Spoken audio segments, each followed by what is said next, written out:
Fala galera, eu sou o Fox e você tá na Foxpit. Me dá mais um vídeo aqui no canal. Bem galera, no vídeo de hoje a gente vai falar sobre censura nos animes e censura nos jogos, etc. E por aí vai, esse assunto vai rolando aí. E hoje, essa semana, né, aconteceu um evento aí catastrófico aí que todo mundo resolveu falar sobre o mesmo tema, que já é bola de neve em cima de um outro tema que estava acontecendo na outra semana. Mas como eu não gosto de fazer um vídeo emocionado, né, principalmente vamos falar com pessoas que eu gosto, vou falar de 4 pessoas aqui que eu gosto muito e eu não gosto de falar sobre pessoas, então é um pouco complicado falar sobre elas, mas acho que o tema é bem relevante e depois que eu escutei várias pessoas falando sobre isso, eu acho que ainda tem alguma coisa para acrescentar. E primeiro, né, vocês devem conhecer, cara, o Guto Barbosa, ele fez ele da Cronosfera, ele tem um canal, tem dois canais, na verdade, tem Cronosfera e Cronosfera Cinema, e o Guto é um cara que eu acompanho ele há muitos anos, há muito tempo mesmo. Ele começou o canal dele e ele deu uma parada e depois ele ficou congelado quando ele tinha na faixa de uns 20 mil inscritos assim. E depois ele fez umas postagens no Instagram, começou a inventar uns temas, reinventou o conteúdo do canal dele, deu uma bombada e começou a crescer direto. E daí foi sem parar, ele passou de 100 mil inscritos. E, cara, o trabalho do Guto é maiúsculo, é uma pessoa que eu admiro muito. E eu gosto muito. Tem vários vídeos dele que ele tem análise tão profunda sobre os personagens, que tem um negócio tão incrível, que eu chego a pegar com a minha filha, às vezes eu fico assistindo o vídeo dele, mostrando o ponto de vista dele e tal, assim, porque eu acho incrível o trabalho que ele faz. E é um pouco triste porque esse último vídeo que ele fez, a gente já vai chegar nele, eu acho que as pessoas vieram a conhecer o Guto por um lado dele que ele nunca mostra nos vídeos. E é porque eu acho que ele estava meio alterado também e a gente vai falar um pouquinho sobre isso. O que aconteceu que para mim que foi o pivô de tudo isso? Na treta da semana passada, tava rolando um lance do Flow, né, do Monark sobre liberdade de expressão, etc. E ele tava sugerindo coisas do Monark também, é um cara que eu gosto muito, admiro ele desde o canal dele de Minecraft, assisti o vídeo dele de Minecraft, hoje foi incrível ver ele voltar a fazer conteúdo agora e é muito legal. E ele tem um posicionamento que é um posicionamento bem libertário, que eu me identifico que eu também sou, que é o lance da liberdade de expressão. E ele quis usar um exemplo, mas o exemplo que ele usou é um exemplo um pouco sensível, mas é complicado, porque se você não usa nenhum exemplo sensível, o argumento passa a não ter muito sentido, entendeu? É... Então ele tem que usar um exemplo extremo para dizer que até o exemplo extremo ele tem que ser utilizado para poder as pessoas serem acarretadas para aquilo ali. Vamos só pacificar esse tema, porque é aquele negócio, né? Que eu sou um cara meio aristotélico, então acho que para você poder ter um argumento, você precisa definir bem as variáveis. Do que a gente está falando sobre? O lance da liberdade de expressão, que o Monark queria se referir naquele vídeo, eu acho que ele foi um pouco mal, foi demais mal interpretado. E a gente está numa época complicada que a gente tem que dizer o que a gente não disse e perder esse tempo em vez de ficar só explicando o que a gente quer dizer. Porque a gente está numa época de dissonância cognitiva muito grande, as pessoas estão com muita dificuldade de entender as coisas. Ou fazem de má vontade mesmo, porque às vezes não consegue refutar ou tem inveja do sucesso da pessoa, então ela tenta distorcer aquilo ali para tentar fazer uma destruição de imagem daquela pessoa ali. É uma coisa meio chata, né? E é isso. O que ele estava tentando dizer, cara, é muito difícil você falar que você não tem nenhuma opinião merda. Porque você só sabe que a sua opinião é merda depois que você descobre que ela é merda. Porque ninguém fala assim, pô, hoje eu vou ter uma opinião merda hoje. Cara, todo mundo tem opinião merda. E o que acontece? Você chega e você só descobre isso depois que você é apresentado a várias ideias. Então eu não entendo por que as pessoas às vezes cobram de que as pessoas sejam puras, imaculadas e tenham um esclarecimento divino, sendo que elas não são assim. Todo mundo tem um parente que tem uma ideia merda. Você gostaria de ver esse parente perder o emprego, ser massacrado, entendeu? Ser expulso da escola, da faculdade, ser linchado socialmente porque ele tem uma opinião merda? Com certeza não. Com certeza você tem um tiozão de zap, com certeza você conhece algum amigo seu de infância que você gosta dele, que soltava pipa lá, brincava, sei lá, fazia chazinho de boneca com ele, o que você fazia? E gostava dele, e ele cresceu numa bolha, tá com uma opinião muito merda e você quer resgatar aquela pessoa ali, você quer apresentar argumentos para ela para trazer ela de volta. Mas agora, e se ela convia quando você só sabe que a opinião dela é merda porque ela falou pra você? E se essa pessoa estivesse falando isso num coisa, ou pior, alguém pegasse um print e jogasse na internet dela e fosse destruir ela, você acha que ela ia fazer o quê? Que ela ia mudar de ideia? Não, cara, não, não.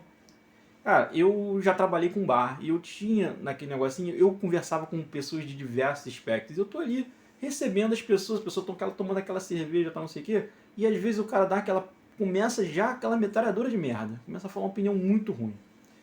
Aí eu falo pro cara o seguinte: pô, você é meio merda, hein? Não, cara. Entendeu? E eu chegava pro cara e falava: pô, olha só. Pô, mas que legal isso que você tá falando, hein, cara? Mas, pô, tu conferiu isso aí mesmo? Onde é que você viu essa informação aí? Tu checou? Não, que é importante. Ah, não checou não? Pô, cara, olha só. Às vezes é importante checar, né? Porque, não, achei isso aí interessante pra caraca. Você falou, queria me aprofundar. Onde é que você viu escrito isso? Ah, foi alguém que falou, mano, pô, mas esse cara que falou deve ter lido em algum lugar. Onde é que foi? E nisso, eu já fui com várias pessoas fazendo o cara buscar um negócio ali de, pô, ele falou, cara, porra, isso aí deve ser, não tenho certeza mesmo não. Pô, então, cara, complicado, porque já vai assim que você fala hoje em dia, pô, a internet é perigoso. Vai que você fala um negócio que você não tem certeza e depois não era aquilo ali mesmo, tem que ter certeza pra ver isso. E eu vou abrindo os olhos das pessoas. E eu acho que o que o Monark falou naquele dia foi nem esse intuito, porque, tipo, se você é muito mais produtivo que você pegue uma pessoa que tem uma opinião merda e converta ela pro lado da luz do que você simplesmente escrotizar ela, porque o que ela vai fazer? Ela vai se fechar no quarto e ela vai acabar encontrando pessoas que têm opinião merda igual, e agora que ela tá proibida de falar sobre aquilo, ela vai continuar falando com outros caras. Só que aquelas pessoas que estão falando com ele concordam com ele, então ninguém dá um contraponto. Então tem um viés de confirmação, ele entra para um grupo, todo mundo fala a mesma coisa, eles ficam fechados naquela bolha. Mas isso que incentiva é essa cultura de cancelamento. Se você cancela as pessoas e faz com que elas não fazem opinião, que você censure a opinião delas, elas não possam falar nada, aí você acaba fechando elas numa gaveta e elas vão conversar aquilo ali e jamais aquela opinião merda vai vir à luz, porque tipo, você só acaba com as sombras colocando ela na luz, entendeu? Então é isso. Não vetando todas as entradas de luz da pessoa que você vai acabar com as sombras. Você está fazendo justamente o inverso. E é um caminho muito perigoso se você concorda com esse tipo de coisa. Se você concorda, eu convido você a pensar de novo. E eu acho que o que o Monark disse aquele dia, ele foi nesse intuito. De que as pessoas elas precisam expressar suas opiniões merda para que a gente pegue e fale, cara, tua opinião é merda e é isso, ó. Isso. Você está falando é um absurdo. Porque olha só, cara, você está se escutando? Inclusive no desenho tem essa frase do você está se escutando. Se a gente vai voltar nesse ponto. Você está dizendo isso, entendeu? Porque às vezes a pessoa está falando um negócio que ela entende que aquilo é ruim, mas ela não consegue linkar a analogia do ruim com o que ela está dizendo para saber que é a mesma coisa. E quando você coloca esse ponto, ela descobre isso. Mas então, eu queria encerrar esse ponto só para falar porque eu acho que foi isso. Porque o assunto que foi tocado pelo Monark, no exemplo, foi o racismo. E o Guto, ele é um cara, apesar dele não colocar isso nos vídeos, por isso que eu acho que fica muito estado assim, ele é um cara bem mais progressista. Se você acompanhar ele na cultura lá, ele é um cara, é dele. Só que os vídeos dele não têm ideologia. Nunca tiveram. Eu acompanho ele desde o início. Eu me inscrevi no canal do Guto, ele tinha 25 mil inscritos. E eu acompanho ele até hoje. Eu vejo todos os vídeos do Guto, todos. Ele não ideologiza nada no canal dele. E se fizesse isso não teria problema, porque é a opinião dele. Eu assisto o cara porque ele tem uma cultura foda. Aí quando ele fez o Cronosfera Cinema, eu achei mais foda ainda porque ele tem uma cultura muito incrível, tem uma visão de cinema ímpar. Eu acho que ele tá assim, ele tem condição de ser no nível Zé Vilker, daqui a alguns anos, de tanto conhecimento que esse maluco tem de cinema. E é isso. Aí, inclusive, quem já acompanhou os canais sugeridos aqui do meu canal, sabe que ele tá, tanto o Cronosfera quanto o cinema, tá no meu link lá de sugeridos. E é isso. Aí o que acontece? Você acaba que você. Ele viu isso, e como foi usado o negócio do racismo, foi um negócio que ele somatizou. Então, ele quis responder aquilo ali, só que sem fazer um negócio de resposta do Monark, porque não teria muito a ver. Então, ele já tinha feito. Ele falou sobre o anime do Tateno Yusha, que é o Herói do Escudo. Que é um anime bem overrated, né? Overrated é aquela palavrinha bonita que a gente fala pra anime merda. Cara, um anime é muito merda. Mas salva um pouco o anime, é um pouco até foi o que o Dark falou, já vai chegar no Dark. É sobre a Raftalia. A Raftalia é um dos top 10 waifu ever, cara. Aquela mina carrega muito anime e é muito incrível. E quando estiver falando mais profundamente do Tateno Yusha, eu vou explicar um pouco sobre o que é a Raftalia. Raftalia, whatever. Então, Então, eu acho que o Guto ele já tinha feito uns 3 ou 4 vídeos de Tate no Yusha, e ele sempre falou sobre assuntos polêmicos sem nenhum maior problema. Por exemplo, você tem, por exemplo, no Naruto, que tem assuntos muito mais polêmicos, fala sobre negócio de genocídio, fala que o herói é tratado como aquilo ali, e ele discorda frontalmente daquilo, e é uma coisa que eu não tinha percebido o quanto era complicado aquilo ali, e tá numa obra que é infanto-juvenil igualzinho. Aí você fala assim, esse assunto não se trata, que é o argumento. Mas, então, se você não pode estar proibido de tratar qualquer assunto, você pode hiperbolizar isso para qualquer anime. Você vai pegar o Pokémon. O Pokémon é como se fosse uma rinha de galo. O cara escraviza criaturas e obriga elas a lutar numa rinha.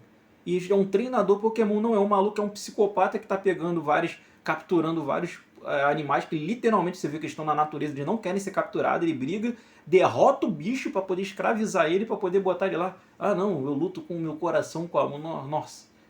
O anime é sobre isso. Tipo, tá feito de uma forma romantizada, as crianças não conseguem enxergar daquela forma, porque você não coloca a carga da escravidão, não sei o que, e isso é um problema porque no anime ele faz ter essa carga. No Pokémon, claramente, é aquilo ali, não sei o que, como se fosse um videogame mesmo. Então, as crianças não têm muita noção daquilo ali.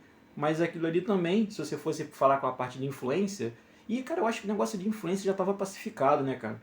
Porque sempre aparece uma coisa merda na televisão falando que se você vê Death Note, você vai escrever o nome do caderno e vai matar todo mundo. Aí você, quando você fala isso, você sabe que aquilo é idiotice. Porque, tipo, o fato do cara ver Death Note não faz ele querer matar pessoas. A pessoa que quer matar pessoas, ela pode se inspirar em qualquer coisa, entendeu? Ela pode ler Romeu e Julieta do Shakespeare e querer envenenar a namorada. Porque ele é um psicopata, ele é uma pessoa maluca. Mas é porque ele, não vamos proibir Shakespeare. Porra, calma aí, meu irmão. Calma aí, né? O cara era retardado, o problema não é a obra, não tem nenhum problema. E o que acontece? Vai influenciar as crianças, cara. Aí você tem a parada lá do negócio de que os ultraconservadores falam lá de, não sei o que, vai ter um beijo homossexual no meio da obra e vai gaysar as crianças todas. Não, também não, porque a obra não tem como influenciar uma pessoa que está lendo, ainda mais um público infanto-juvenil, não influencia. Mas agora, certos temas que tem que ser proibidos, né, que não pode ser falados, esses você não bota porque influencia. Cara, ou influencia ou não influencia. Você não pode ter esse duplo padrão. E eu acho que ele cometeu esse duplo padrão porque ele tava puto com o que o Monark falou, então ele pegou aquilo ali porque ele é negro, né, então ele, somatizou aquilo. Aí ele quis colocar, então ele pegou a obra mais escrota que tinha ali, que cara, é porque essa obra é difícil defender, porque ela é muito ruim. Ela é muito ruim. Aí você pega e, cara, vamos aqui fazer um negócio aqui para eu colocar meu ponto. E tanto é que ele fala isso. Ele chega, faz toda a conclusão assim. Parece com alguma coisa que alguém falou que claramente você percebe que ele está falando do Monark. Então é isso. E, cara, mas uma outra coisa que eu acho que era para fechar esse assunto do Guto, para a gente poder finalmente entrar no assunto do Tate no Yusha, da censura, é que aquilo ali foi hiperbolizado em tudo. Porque quando você fala assim, esse anime foi proibido, cara, isso é uma hipérbole. Isso deveria ser crime. Em nenhuma hora o Guto chegou e falou que teria que ser proposta uma lei, entendeu? Que está sendo feito para ser proibido. Eu não quero entrar lá. Teve quando a época com o negócio de censura dos anime, eu acho que ele fez. Eu não tenho certeza quem fez o Guto. Não, acho que quem fez foi o Marco do Intoxi Anime. Ou acho que o Guto não falou sobre isso, não. Sobre que algumas empresas estavam. Tinha um CEO que estava querendo falar que alguns. A gente vai fazer uma listinha aqui do que pode ou não aparecer nesse negócio dos animes.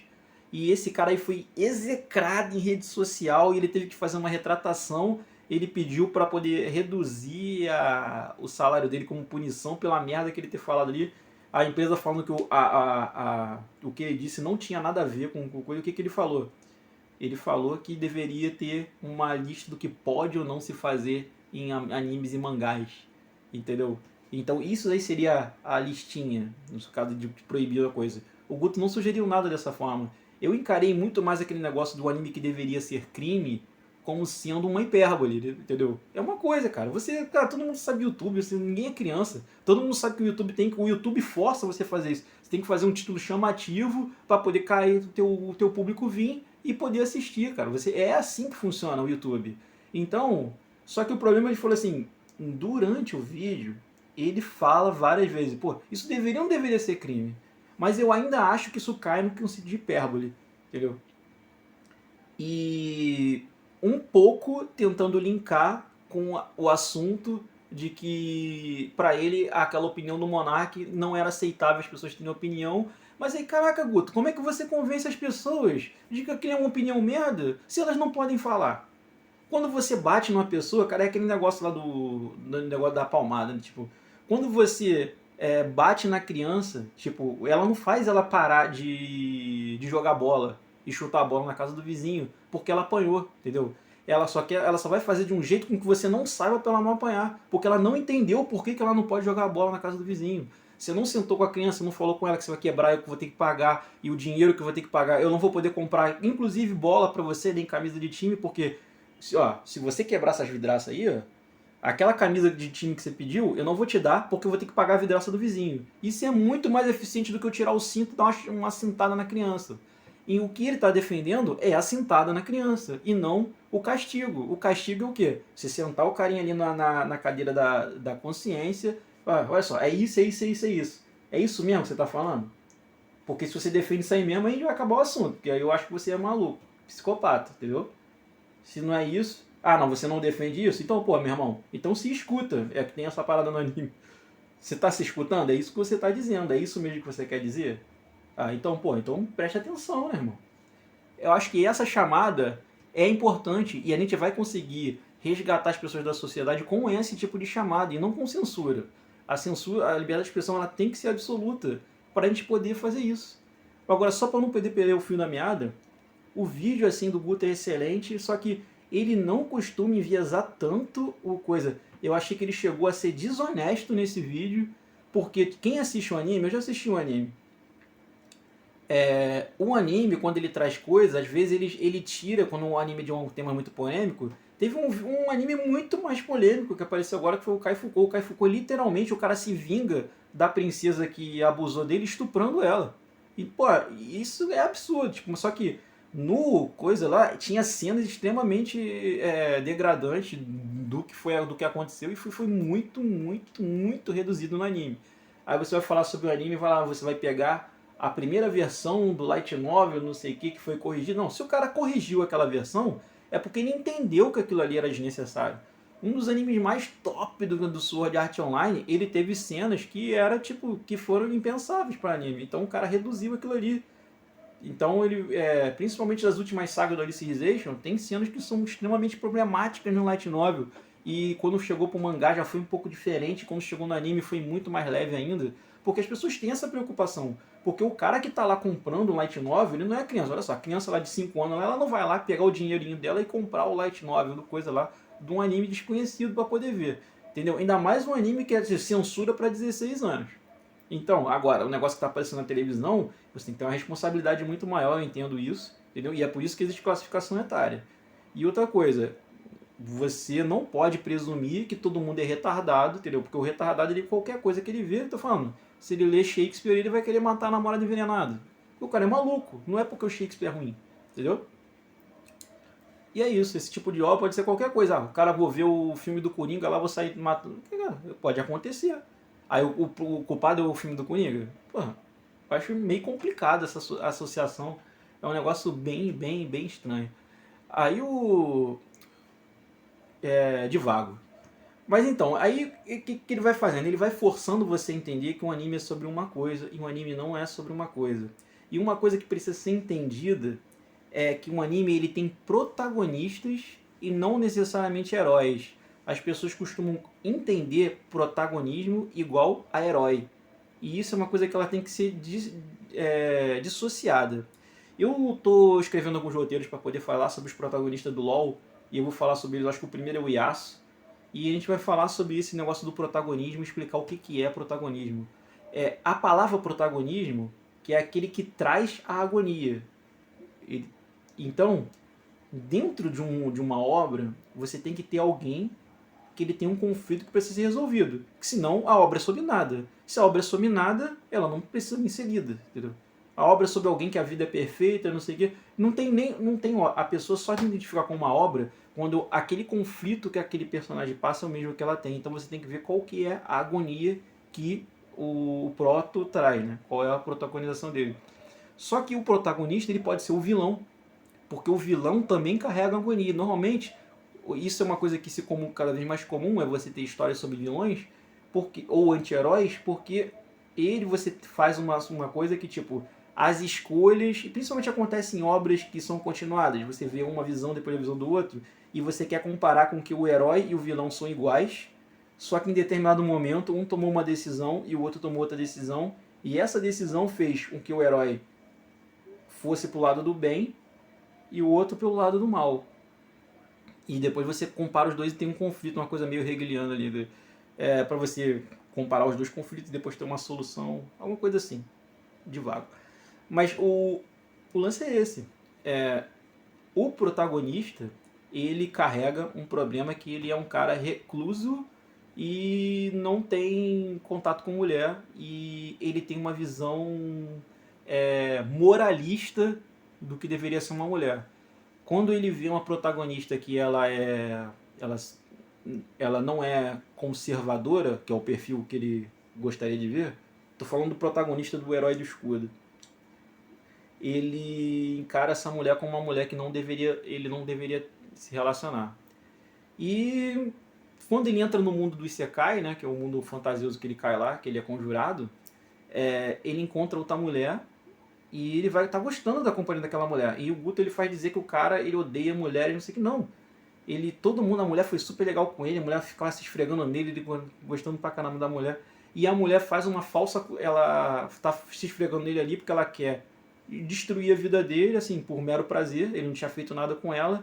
E ela simplesmente faz uma acusação de estupro que é falsa. E o cara perde tudo, ele é expulso do reino, vira um mendigo, não tem nada. Porque aquilo ali. Então ele já é um cara que ele tem ódio de mulheres e ele vai lá com coisa ali e sofre a pior coisa que uma mulher pode fazer com um homem. E ele vai pro. A falsa acusação de estupro, cara, ninguém sai ileso. Mesmo que você prove que aquilo ali é falso, você vai ser culpado pelo resto da sua vida. Ninguém. Ah, não, o cara pagou pela justiça, entendeu?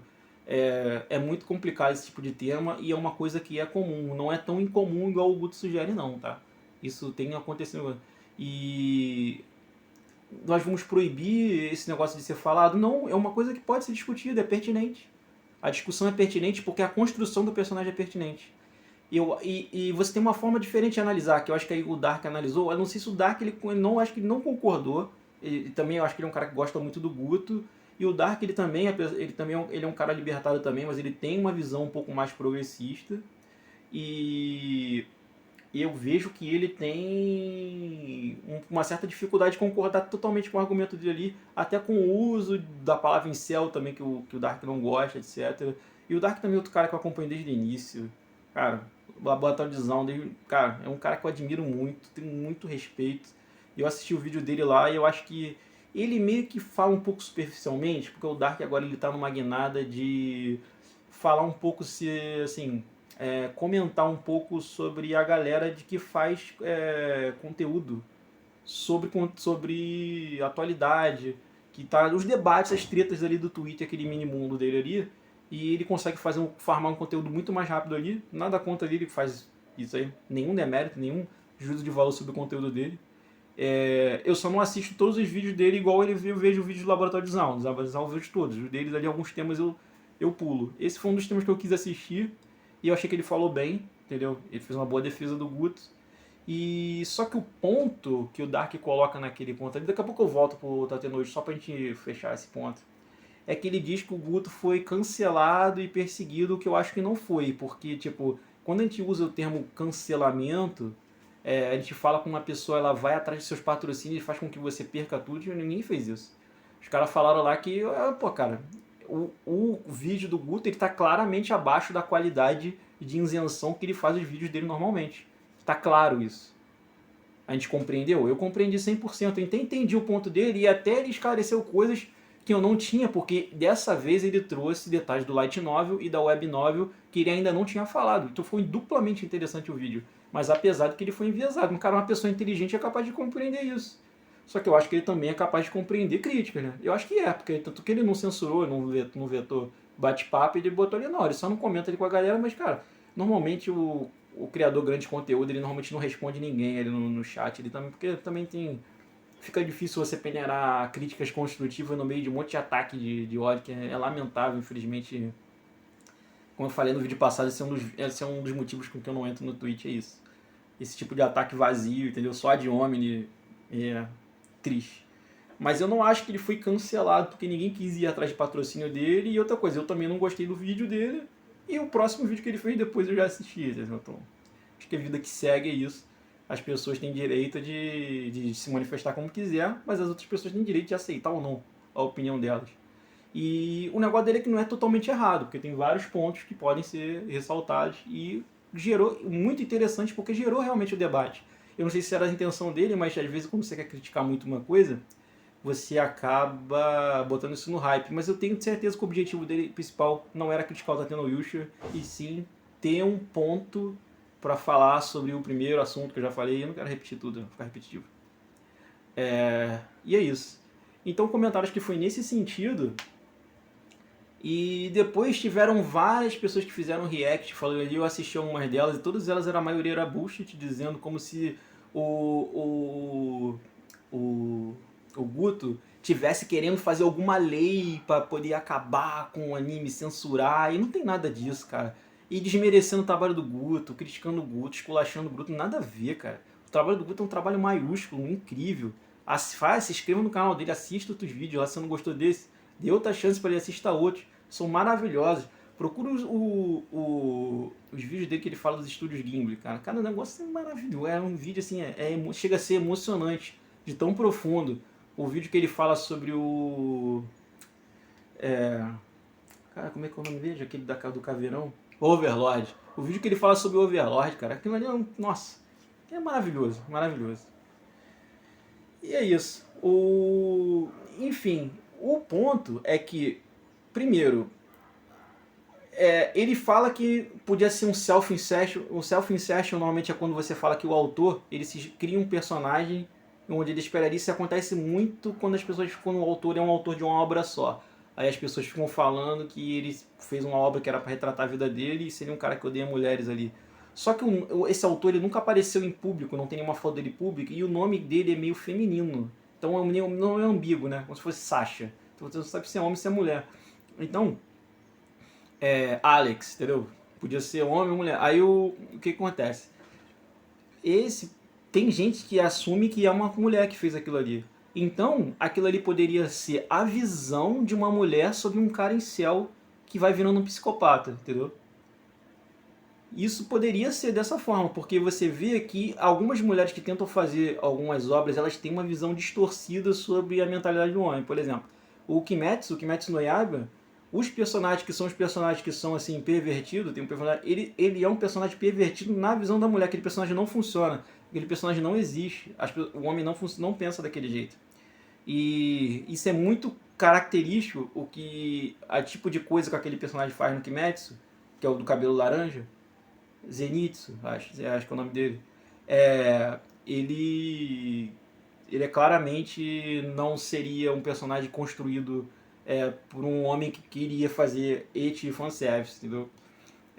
Então, aí poderia ser uma visão da mulher de por que homens odeiam mulheres, ou poderia ser simplesmente um cara mostrando por que homens odeiam mulheres mesmo. Só que o que acontece? Existe uma construção. E quando você quer fazer um caminho de protagonismo, o protagonismo dele é um protagonismo que é um protagonismo em si mesmo. E eu acho esse tipo de obra incrível. Porque, na verdade, o cara não tem que ir a lugar nenhum. O herói do escudo ele não tem que provar nada pra ninguém. Ele está numa jornada de vingança e o que acontece é consequência. Tudo que acontece ali de evolução, ele evolui nele mesmo. Porque é tão banalizado a jornada do herói, né? Vamos chamar de jornada do protagonista, porque ele claramente não é o herói. Existem várias obras onde o protagonista não é o herói, essa não é uma. Ele vai sendo desmontado porque a Raftalia, que ele pega como escrava, a garota trata bem ele. Primeiro assim, você poderia ter várias discussões sobre isso, falar sobre síndrome de Estocolmo, que ela foi escravizada, torturada, mas como o cara escravizou, torturou, machucou, né, a garota, entendeu? Torturou ela fisicamente, inclusive. Só que como ele deu remédio e comida pra ela, aquilo ali, tipo, aquele negócio da síndrome de Estocolmo, né? De se apaixonar pelo cara que tá te encarcerando, que tá te empreendendo, e porque ele exerce uma figura de poder sobre você e, tipo, como o cara, quando o som do cara, assim, o agente que tá em cima dali da pessoa, quando ela exerce uma figura de poder onde a pessoa que está escravizada, ela entende que aquela pessoa tem poder de decisão sobre a vida e a morte dela, tipo, o cara pode matar você a hora que ele quiser e ele permite você viver. Com o tempo, na consciência humana, ela acaba entrando num processo onde aquela pessoa gosta de mim, porque ela poderia ter me matado, ela não me matou por nada. Então ela tenta ser cada vez mais agradável para ele, para poder primeiramente não infligir contra a própria vida. Se eu desagradar ele, ele pode me matar, então eu vou agradar ele para ele não me matar. E você vai fazendo uma relação, então tipo, você tem uma relação onde o cara cada vez ele mostra menos vontade de matar você. Entendeu? Isso que seria a síndrome de Estocolmo. E esse loop de feedback faz com que o cérebro se confunda. E nesse meio termo, a pessoa como vê como aquilo ali tem uma figura de poder, é algo que se exerce ali sobre ela, então aquilo ali ela acaba sendo um deus para ela ali. Tipo, nossa, ele que está decidindo a minha vida, ele que vai decidir o que eu posso fazer. E a Rafitala começa meio que nesse processo. Só que no final você vê que ele vai fazendo uma construção que ele faria, o cara sendo cada vez menos escroto, ele tava lá, ele no início ele quer matar todas as mulheres, mas no final ele pega outras mulheres no grupo e eu acho que isso é uma coisa que o autor fala para poder, ah, não, só a Rafitala que é desse jeito, então vou ver outras mulheres. Aí ele pega outras mulheres lá, outras, até porque o anime é um harém, né? Aí é isso. Aí ele tem um harém lá de mulheres, o que já desmonta o negócio do Guto. Tem outro cara que eu gosto também, o Wagner do Traje Cômico, ele fez um vídeo react do vídeo do coisa. Pra mim foi um dos únicos reacts que prestou. O react, diferente do Dark e do Guto, ele não é um cara progressista, ele é um cara assim mais conservador. Ele tem uma outra pegada hoje em dia. Eu gosto também muito do trabalho do Wagner ele desde o início, porque ele tinha uma banda de cover de anime. E ele e a Yayu, né, que é a mulher dele, faziam essa parada também. Aí depois eles viraram muito politizado. A Yayu virou ultra-direita, ele era um pouco menos, e hoje até a Ayu foi meio que execrada da internet por causa das posições políticas dela, negócio de cancelamento. Aí sim teve cancelamento, eles fizeram a Ayu perder show, perder contrato, simplesmente porque ela expressava a opinião dela ali, que tipo, podia ser uma opinião merda? Podia, mas alguém tinha que chegar para ela e falar assim, olha só, sua opinião é merda, assim. Mas se você pegar lá com cuidado e ver os vídeos da Ayu, tu vê que ela tipo, tá naquela visão ainda de pessoa que tá aprendendo ainda sobre política ali, né? São vídeos um pouco antigos, já tem coisa de 3, 4 anos. E ela nem mais bota nada no canal dela lá, ela continua só com a parada de música dela lá porque tava atrapalhando a parte dela de influencer, tava atrapalhando a parte dela artística.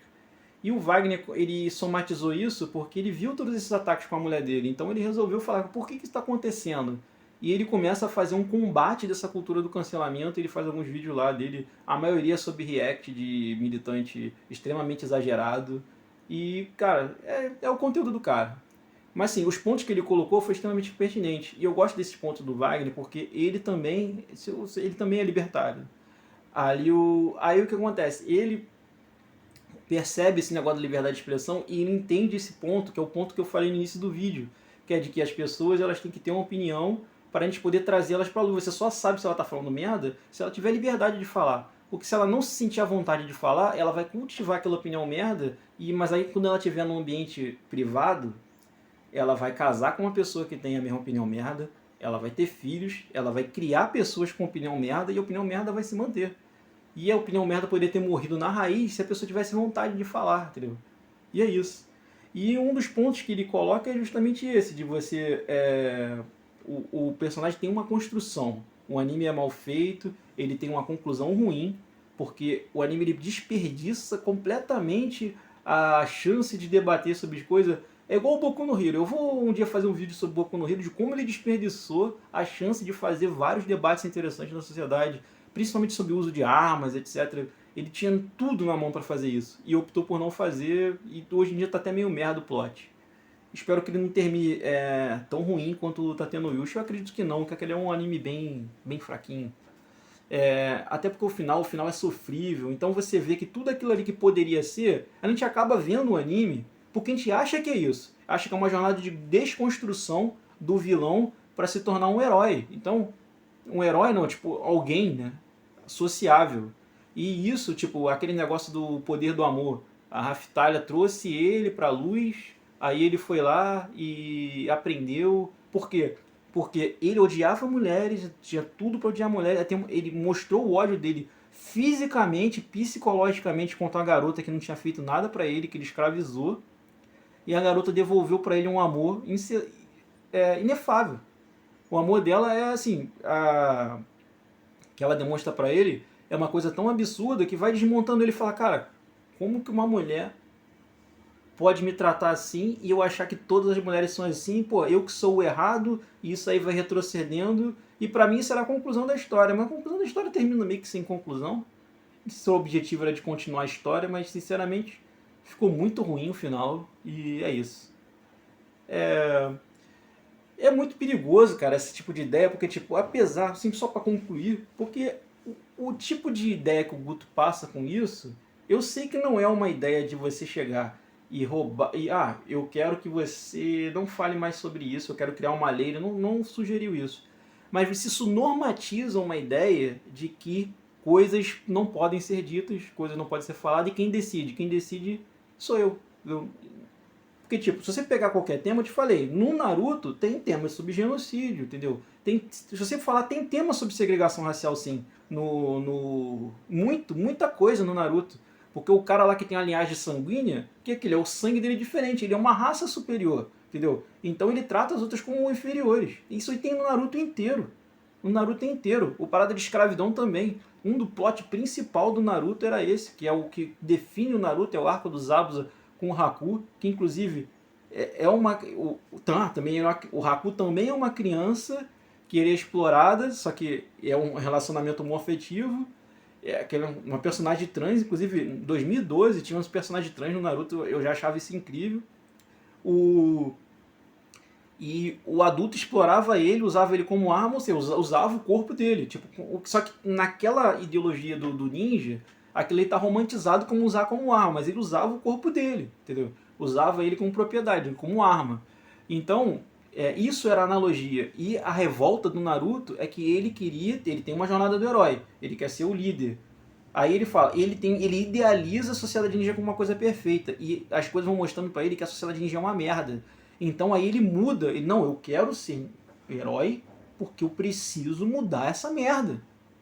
Então você começa a gostar do Naruto porque ele é irredutível. Fala assim, não, o mundo é uma merda, cara, eu não tenho nada pra dizer quanto a isso. Quando ele vai lutar com o Pen, ele fala lá com o Pen e fala assim, o Pen fala, olha só, a sua vila destruiu a minha vila, acabou com todo mundo, vocês semearam a guerra e vocês são os merda. O que você tem pra me dizer? O Naruto fala e fala assim, cara, eu não tenho nada pra te dizer. Isso é muito, muito foda. É por isso que o Naruto é tão foda, porque ele não desperdiçou a oportunidade de fazer essa jornada, além da jornada do herói, ele tem a jornada em si mesmo. Então eu acho que não tem que ter tema ser proibido. O Kai Foucault lá, que tem estupro, não sei o que, não foi proibido, nem nenhuma obra deveria ser. Quanto mais polêmica, melhor, porque se gera uma discussão.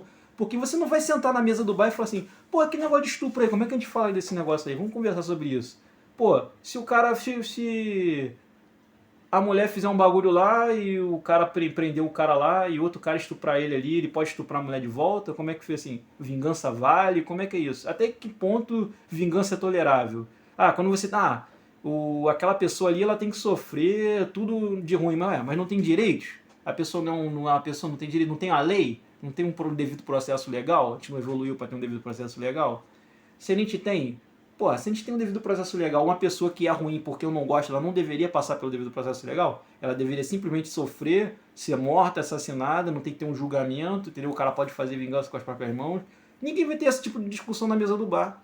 Mas quando você assiste um anime polêmico, você tem esse tipo de discussão, isso é muito legal. Isso é incrível, porque ele pode... Ele tem obra de tudo de anime. Isso que eu acho incrível no universo lá otaku. Você tem discussão sobre tudo. E com isso você pode pegar e debater temas que você não conseguiria debater. Até pra dentro de casa mesmo. Quantas coisas eu queria conversar com a minha filha e não consigo. E às vezes eu uso um anime pra poder falar. Porque é mais fácil você ter uma alegoria que está distante, numa distopia, e falar sobre aquilo ali com uma certa distância, do que você mostrar um caso no mundo real, que às vezes é um pouco mais pesado de se comentar. Entendeu? E é isso. E eu fico preocupado com essa trilha para essa ideia de que certas coisas não podem ser ditas, porque, como eu tinha falado lá, eu tô produzindo uma obra, e a minha obra ela tem muitas coisas polêmicas. A minha obra é sobre uma loba, que é uma lobisomem, no caso, e ela tá numa sociedade, e eu tento falar sobre, tipo, nessa sociedade, assim, esse negócio de macho e fêmea, de alfa, beta, não sei o quê, só que nessa sociedade, que é uma distopia, nessa sociedade de lobos, essas coisas são reais. Então, como se reage num mundo onde essas paradas são estritamente reais, entendeu? Como é que você reage numa sociedade onde você realmente tem um lobo que tem uma raça, porque a raça humana é uma raça só, né? O termo racismo, inclusive, ele é um termo que é um pouco errado, porque na verdade seria só etnia, porque a quantidade de diferença que a gente tem de um humano para o outro nem considera-se uma raça diferente. Não é como se fosse um cachorro, que você olha para um Doberman e para um Chihuahua, você vê que claramente eles são raças completamente diferentes. O humano não é assim. Só que nos lobos seriam. Então, tipo, você tem realmente, você pode falar sobre debate sobre racismo, você pode falar sobre segregação dentro da sociedade ali. Isso são todos temas polêmicos. Será que a minha obra deveria ser proibida? Entendeu? Lá também tem coisa, lá tem várias sociedades lá, por exemplo, no Herói do Escudo, ele escraviza uma pessoa que não é humana, ele escraviza uma pessoa de outra raça. Então, eu colocar um passarinho na gaiola, isso não é escravidão de um animal? Por que se tivesse uma garota esquilo, eu escravizar ela não seria de outra raça? Isso é considerado escravidão? Escravidão é só quando é a sua própria raça? Você não pode debater esse tipo de tema? Se eu fosse debater isso, não. Um personagem que acha que se eu escravizar alguém da minha própria raça, é escravidão. Se eu escravidar qualquer outra raça, mesmo que ela seja humanoide, se eu escravidar ali, aí não é escravidão, porque é outra raça, pô. Mas tá escravidão, ué. Você não tem boi no pasto? Você não tem passarinho na gaiola? Por que eu sou escravagista e você não é? Por que eu não posso criar uma obra que tenha essa discussão? Por que isso deveria ser proibido? Nada deveria ser proibido. Isso deveria ser aclamado e as pessoas poderem falar cada vez mais sobre isso. Bem, galera, eu acho que esse vídeo já se estendeu demais. Você é muito herói se você ficou até aqui. A sua jornada do herói realmente foi... Espero que tenha sido compensatória essa sua jornada do herói. E é isso. Deixa nos seus comentários se você concorda ou discorda, o que você acha sobre tudo isso. E eu espero vocês no próximo vídeo.